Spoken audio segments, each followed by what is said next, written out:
Eu tenho absoluta certeza de que você não sente que é bem remunerado pelas suas consultas de nutrição. Mas, ao mesmo tempo, você tem medo de subir o valor e não ter cliente. E que o parâmetro que você utiliza para cobrar as suas sessões tem a ver com ou o piso do nutricionista ou com aquele valor médio do mercado na sua cidade, você coloca um pouquinho abaixo para ser mais competitivo. Tô certo ou tô errado? Fica comigo que nesse vídeo você vai aprender como é que você calcula o valor da sua consulta de nutrição. Oi, eu sou Lidiane Bragunci, nutricionista clínica há mais de 12 anos e este é o canal do CEAC, o canal que vai te ajudar a ser um nutri fora da caixinha. Se você ainda não segue a gente nas redes sociais, aproveita para fazer isso agora e se inscrever nesse canal, porque tem vídeo toda terça e todo sábado ao meio-dia. Bora aprender um pouquinho a pensar sobre o valor da sua consulta de nutrição? Você comete um grande erro quando você começa a pensar em atender clinicamente e a pensar no valor da sua consulta. A lógica que as pessoas utilizam normalmente é se basear no mercado para pensar no valor do seu atendimento de nutrição. Nesse vídeo eu quero te ajudar a pensar de uma forma que seja muito mais justa e que faça mais sentido para você pensar o seu trabalho de nutrição a partir da sua própria realidade.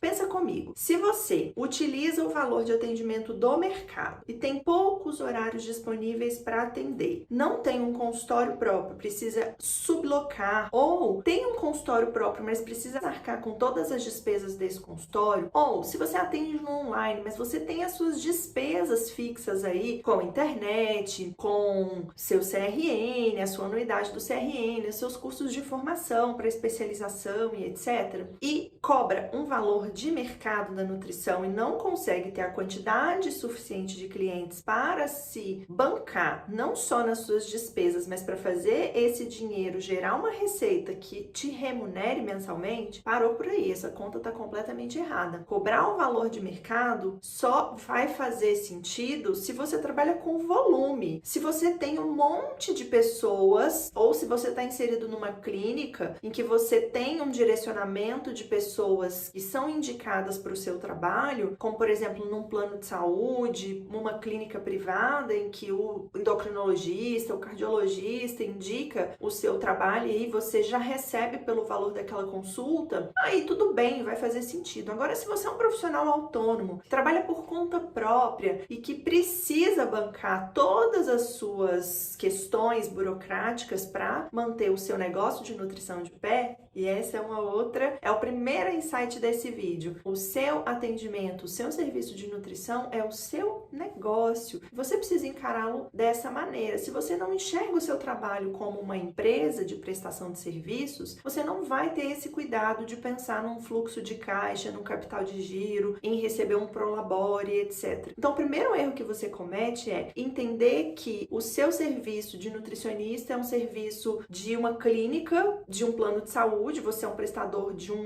uma outra grande empresa, um prestador de serviço de uma outra grande empresa e não da sua própria. Então, se você é a sua própria empresa, você precisa ter um fluxo de caixa, um balanço financeiro e você precisa entender dessa sua realidade econômica. Com essa mentalidade, a gente vai para o segundo passo. Para você chegar no valor da sua consulta, você precisa pensar em quanto de hora disponível de trabalho para atendimento você tem por semana. Então, vamos supor que você trabalha aí 4 horas por dia nos seus atendimentos. Ao longo de uma semana, 4 vezes 5, você vai ter 20 horas, né? Vamos contar que você está trabalhando aí só segunda a sexta. Você vai ter 20 horas direcionadas ao seu atendimento de nutrição. Então, você tem aí 20 horas, você pode atender semanalmente até 20 pacientes. Mas, considerando aí que um paciente não te toma somente 1 hora de atendimento, mas também ao trabalho que você vai ter que fazer de elaborar um planejamento junto com ele, anotar no prontuário todas as informações obtidas em consulta, arquivar tudo isso, fazer contato com ele, confirmar a próxima consulta. Se você não tem uma secretária, você vai fazer isso, você é o dono do seu próprio negócio. Vamos contar que você vai ter que se dedicar mais 1 hora para além dessa outra hora que você atendeu desse paciente. Então, cada paciente vai te tomar 2 horas. Então, ao invés de 20, você vai poder atender 10 pacientes ao longo da semana para fazer bem feito o trabalho que precisa ser feito na nutrição para esse cliente voltar. Ele ser bem assistido e você conseguir dar dar para ele orientações e fazer um acompanhamento adequado. Então, 10 pacientes por semana, ao longo de um mês, você vai poder ter 40 pacientes, ok? Então, vamos pensar agora. Agora você já tem o valor das suas horas disponíveis e quantos pacientes é o seu máximo para atendimento se você atende uma vez por mês, né? Se você atende quinzenalmente, você tem espaço para 20 pacientes e não 40. Faz sentido? Tá acompanhando aqui meu raciocínio? Feita essa continha dos horários disponíveis e quantos pacientes é o seu limite máximo de agenda, agora a gente vai para uma outra conta, que é a conta das suas despesas. Você vai colocar numa planilha todas as despesas referentes ao seu trabalho de nutricionista. CRN, o aluguel do seu consultório, ou a sublocação de um consultório de um colega, ou se você trabalha online, a sua internet, ou a manutenção do seu computador, as despesas com formações e cursos, ou se você vai presencialmente a gasolina, o transporte, o deslocamento que você gasta lá. Se você tem o seu próprio consultório, você precisa também inserir despesas de condomínio, água, luz, internet, limpeza, né, manutenção do espaço, cafezinho, biscoitinhos, água, se você vai servir numa sala de espera. Enfim, todas essas despesas fazem parte do seu trabalho. E se você não inclui isso nas despesas, você basicamente está pagando para trabalhar, certo? E a partir dessa listagem de todas as despesas que você tem no mês, você vai pensar no valor da sua hora disponível. Se você não tiver nenhum paciente, quanto é essa hora custa para você? Quanto essa hora de trabalho custa para você se você não tem nenhum paciente? Então, chegou lá, você fez essa continha, deu uns 50 reais, a sua hora tem que custar no mínimo 50 reais. No mínimo. Porque isso é para ficar no 0 a 0. Se o paciente pagar 50 reais, você pagou as despesas e ficou com 0 reais. Agora, você vai pensar na terceira conta que você vai fazer, que é a conta do quanto você precisa ganhar para pagar as suas despesas pessoais e não só as profissionais, né? Um plano de saúde, ou a casa para você morar, comida para você comer, todas essas questões da vida adulta, né? Todas as suas despesas pessoais por mês, quanto o seu cartão de crédito, lazer, tudo isso. Você vai fazer nessa mesma planilha quais são suas despesas pessoais. E aí, a partir dessas despesas pessoais, da sua hora disponível para trabalho e desse valor da sua hora vazia, você vai dividir as suas despesas de trabalho mais as suas despesas pessoais, você vai dividir pelo número de horas disponíveis para atendimento. E aí, você vai subtrair a sua hora vazia e aí você vai chegar num valor de consulta que é o suficiente para manter as suas despesas, fazer uma reserva de caixa, um financeirozinho ali guardado,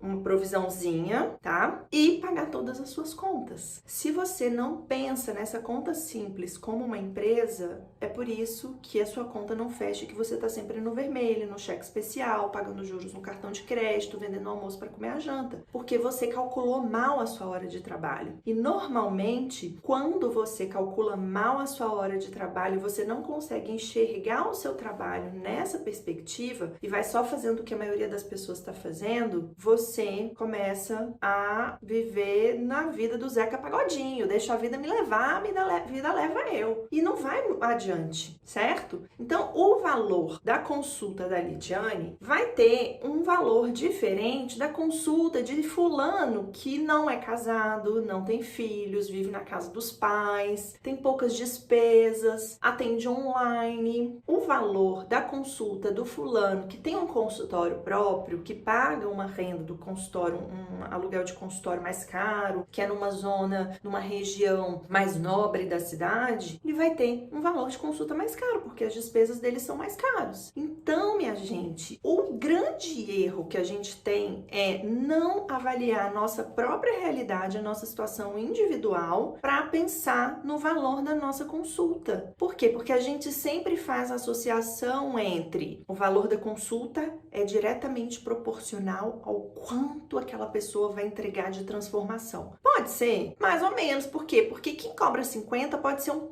profissional, um excelente profissional, mas que não reconheceu o valor, a importância do trabalho dele, que não aprendeu a fazer as continhas e enxergar o trabalho dele como um negócio, e aí tá vivendo no vermelho e não vai muito adiante. Então, o que adianta você ser foda se você não tem uma visão de gestão empresarial do seu trabalho? Essa pessoa que não tem uma visão de gestão empresarial do próprio trabalho de nutrição vai morrer na praia. E não adianta culpar as outras pessoas, culpar o mercado, culpar os seus pacientes. Você precisa pensar sobre isso. Ah, mas Indiana, a gente tá vivendo uma crise. Que a crise tá para todos nós, amada, também tá para mim. Mas a gente precisa entender que o nosso valor de consulta é inegociável. E a gente precisa mostrar para o nosso paciente que isso é o valor que vai te remunerar. Agora, se você quer aprender como é que você vai trabalhar essa sua mentalidade, se você quer ganhar uma planilha que já vai facilitar a sua vida para calcular todas essas continhas que a gente fez aqui nesse vídeo e te ajudar a construir uma narrativa nos momentos do seu atendimento para você ter segurança para falar do valor da sua consulta e falar e bancar esse valor da sua consulta no mercado, vem comigo para o Reage Nutri. Aqui no primeiro comentário desse vídeo tem um link de pessoas interessadas para a próxima turma que nós vamos abrir. Então, você se inscreva o seu e-mail aqui para você receber as informações em primeira mão, se você quer ser um nutricionista que aprendeu a